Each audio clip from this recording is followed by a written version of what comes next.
Korean Kanakaraju super duper hit.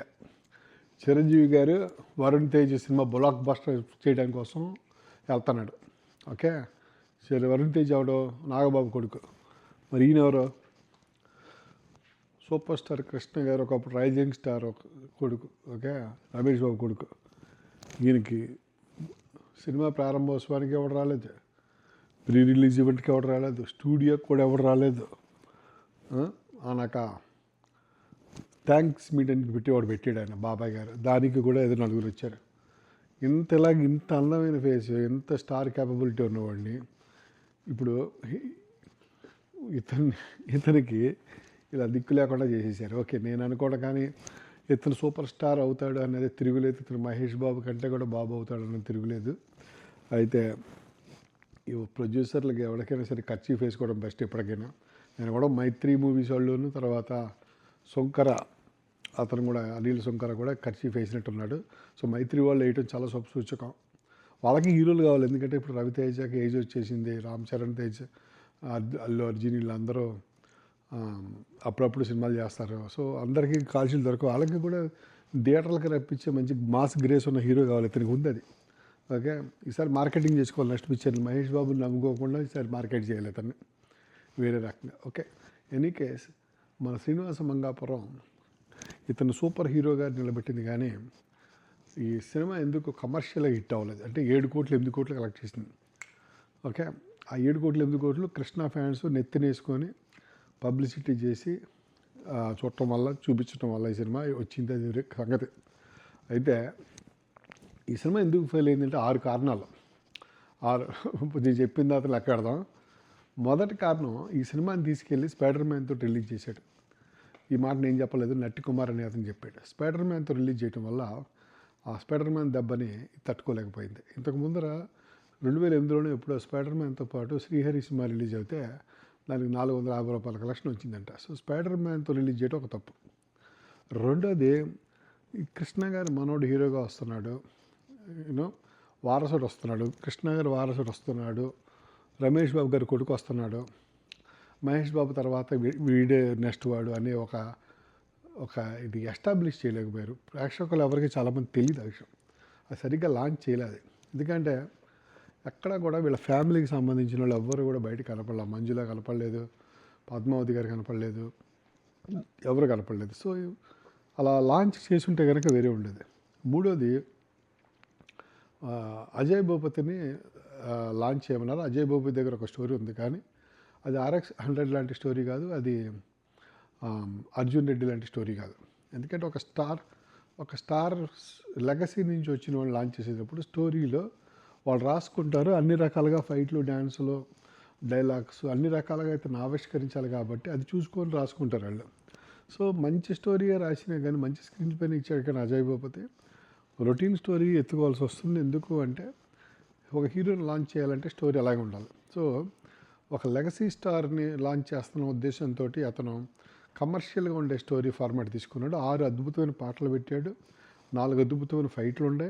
Okay, మంచి డైలాగులు ఉన్నాయి, ఎలివేషన్ సీన్స్ ఉన్నాయి, హీరో హీరోయిన్ బాగున్నారు. ఇట్లాంటి సినిమా కంపల్సరీ హిట్ అవ్వాలి. యాక్చువల్గా ఇది కనుక సరిగ్గా పబ్లిసిటీ చేస్తుంటే లాంచింగ్ డేలోనే ఫస్ట్ వీక్లో 30 కోట్లు ఇచ్చేవి సినిమాకి.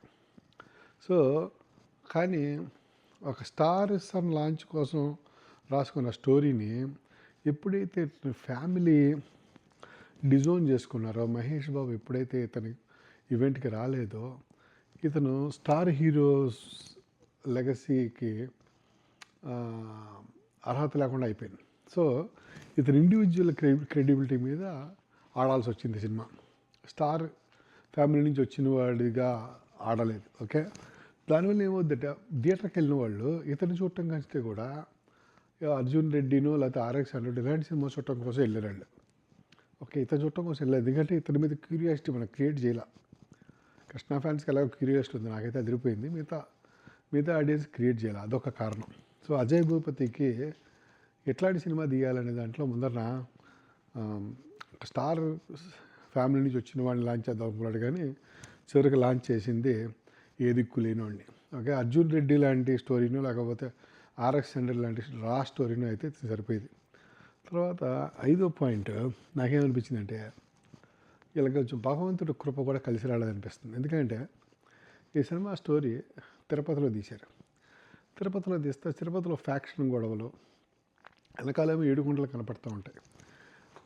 అక్కడేమో ఫ్యాక్షన్ గొడవలు, నరుక్కోవడాలు, కత్తితో పొడుచుకోవటాలు, అలాగే నరేష్ లాంటి ఊరికే బోకు క్యారెక్టర్, ఇట్లాంటి క్యారెక్టర్లు పెట్టి తిరుపతి బ్యాక్గ్రౌండ్లో తీయటం ఎందుకు? ఏ ఊళ్ళో ఏదో ఒక ఊళ్ళో తీసుకోవచ్చు కదా. తిరుపతి అనగానే సినిమాలో చూపించేసరికి అది పుణ్యక్షేత్రం, ప్రపంచం అంతటికి అది ఒక పుణ్యక్షేత్రం, గొప్ప క్షేత్రం. దాని బ్యాక్గ్రౌండ్లో ఎందుకు వైలెంట్ ఫ్యాక్షన్ స్టోరీలు తీయాలా? తిరుపతిలో తీసామంటే అది భక్తితోటి కనెక్ట్ అయ్యి ఉండాలి. అదంటే సినిమాలో క్యారెక్టర్ల కన్నా కొంచెం భక్తి భావాలు ఉండాలి. ఇప్పుడు అపరిచితుడి మూవీ ఉంది, అగ్రహారంలో తీశాడు. హీరో బ్రాహ్మడు, ఓకే, అది నారాయణ అనుకుంటుంటాడు. అదొకటి. వెంకటేశ్వర స్వామి కొంచెం వీళ్ళకి అనుగ్రహించలేదు అనిపిస్తుంది. అంటే సినిమాని ఫ్లాప్ చేసినా కానీ హీరోని నిలబెట్టాడు వెంకటేశ్వర స్వామి. ఎందుకు తిరుపతిలో ఇట్లాంటి సినిమాలు తీయాలి మనం? ఆడంటాడు, డైలాగ్ కూడా అంటాడు, కొండపైన వెంకటేశ్వర స్వామికి ఎంత భయపడతారో కింద ఉన్న పెద్దిరెడ్డికి అంత భయపడతారని. ఎందుకు భయపడాలి పెద్దిరెడ్డికి తిరుపతి వాళ్ళు? వెంకటేశ్వర స్వామి ఉండగా. సో వెంకటేశ్వర స్వామి తగ్గించినటువంటి డైలాగులు రాయకూడదు. సో అదొక కారణం. అంటే ఇంకా మహేష్ బాబు గారి గురించి చెప్పాలా? మహేష్ బాబు ప్రీ రిలీజ్ ఈవెంట్కి వస్తున్నాడా లేదా ఒకటే మాట, సినిమాకు 2 నెలల ముందరే డిసైడ్ అయిపోవాలి.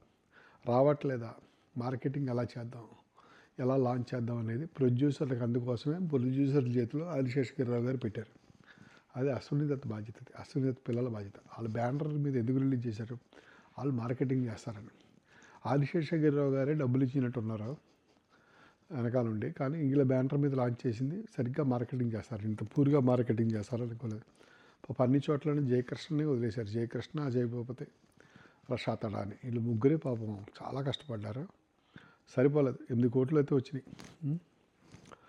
సో ఇంకొకసారి మెగా ఫ్యామిలీని చూసి మహేష్ ఫ్యామిలీ నేర్చుకొని, ఇంకా మహేష్ బాబు ఫ్యూచర్లో సపోర్ట్ చేస్తాడని నాకు నమ్మకం లేదు. ఇంకా గొడవ వదిలేండి. ఈ కుర్రోడు ముందు నిలబడాలంటే అనిల్ సుంకర ఏదో సినిమా తీస్తున్నాడు. తర్వాత వీళ్ళు మైత్రి మూవీస్ వాళ్ళు ఏదో మరి వాళ్ళు స్టేజ్ మీద సార్ నెక్స్ట్ సినిమా మీతో తీస్తూ ఉన్నారు. ఆ 2 సినిమాలు వాళ్ళు హీరో చూస్తూ అంటే ఫ్యూచర్ మహేష్ బాబు లాగా ఉన్నాడు కాబట్టి ఇతని మీద వీళ్ళు ఇన్వెస్ట్ చేసుకోవడం బెస్ట్.